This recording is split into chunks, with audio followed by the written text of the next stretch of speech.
ऐसा इलम हक के दिया हुआ इश्क चौदे भवन। मूल डार पात पसरया नजरो आया सवन। नजरो आया सवन। यह ब्रह्म वाणी के ज्ञान की महत्व है। यदि हमारे हृदय हमें ब्रह्म ज्ञान का प्रकाश हो जाए, यदि हमारे हृदय में अक्षरातीत के प्रेम की अजस्वी धारा प्रवाहित हो जाए, तो क्या लगेगा?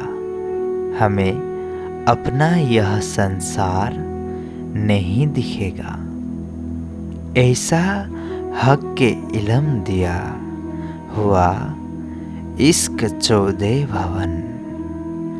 अब यह देखिए संसार में क्या हो रहा है। मानव का खून करने को राजी है। अपनी जिह्वा की तृप्ति के लिए कितने जानवरों की क्रूरतापूर्वक हत्या करता है।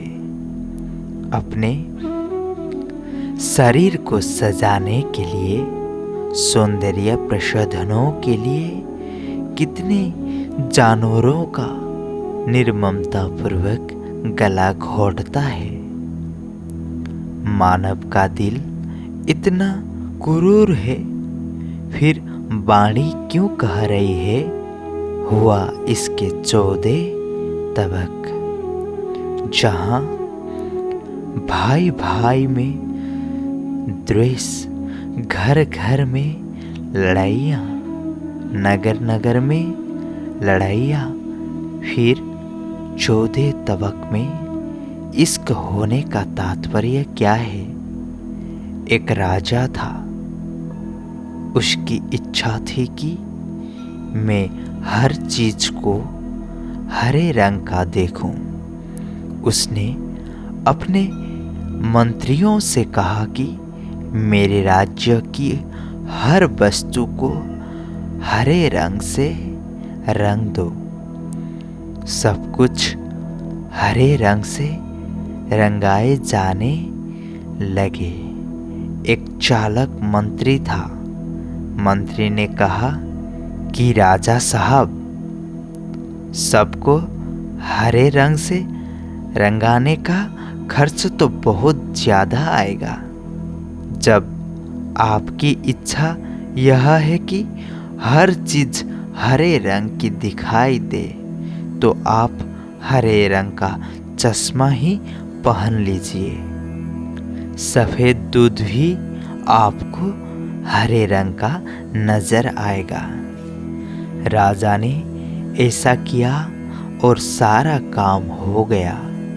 तात्पर्य, यदि हमारा आत्मा के धाम हृदय में प्रियतम को बस जाते हैं, प्रियतम को बसाने के लिए पहले इलम चाहिए। खुदाई इलम, ब्रह्मवाणी का ज्ञान। यदि ज्ञान ने हमारे हृदय की अज्ञानता के अंधकार को दूर कर दिया, हृदय में प्रेम का रस प्रवाहित हो गया, तो क्या होगा? ज्ञान और प्रेम के संगम से ऐसी स्थिति बन जाएगी कि माया समाप्त हो जाएगी।